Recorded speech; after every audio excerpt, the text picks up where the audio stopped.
So, next topic is about money or credit creation by commercial banks.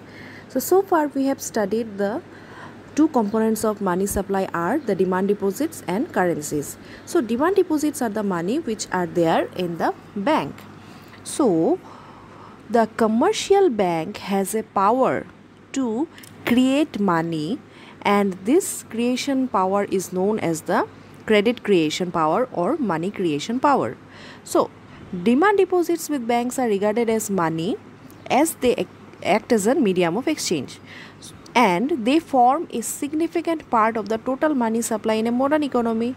So, any changes in the amount of demand deposits also brings about a very important change in the money supply.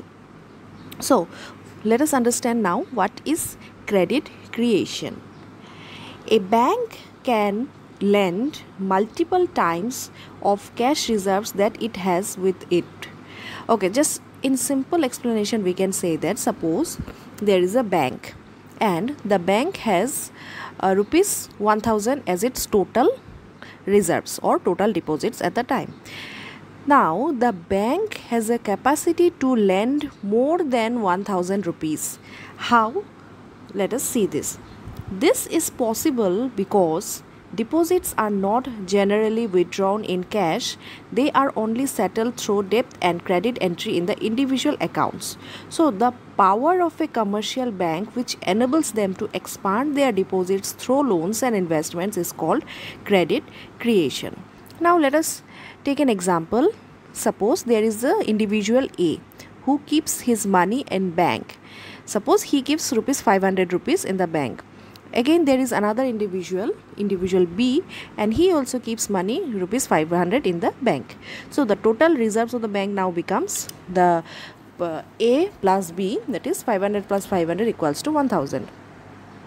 Okay, so this is the total reserve of the bank. Now there is an individual C who comes and asks for 600 loan. Okay, so he is asking for 600 loan, and the bank, what will it do? When anybody comes for loan, bank does not directly give the money as loans. The bank thinks that since A and B has kept the money as deposit, both of them will not come at the same time and withdraw their money. So he thinks that let us use this money. So bank uses the money that A and B has kept, and from that money he gives loans to C. Now when bank gives loan to C, it does what? It opens an account in the name of individual C, so that individual C gets an account in the bank. So what bank does is that from the 1000 rupees that is being deposited in the bank, he takes out 600 rupees and deposits it in the account of individual C.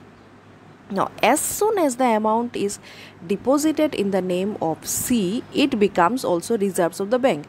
Therefore, when before giving loan, the total reserve of the bank was 500 plus 500, that is 1000. Now, after it gives loans to C, it becomes 500 plus 500 plus again 600, that is 1600. So, this is the power of a commercial bank to create loan.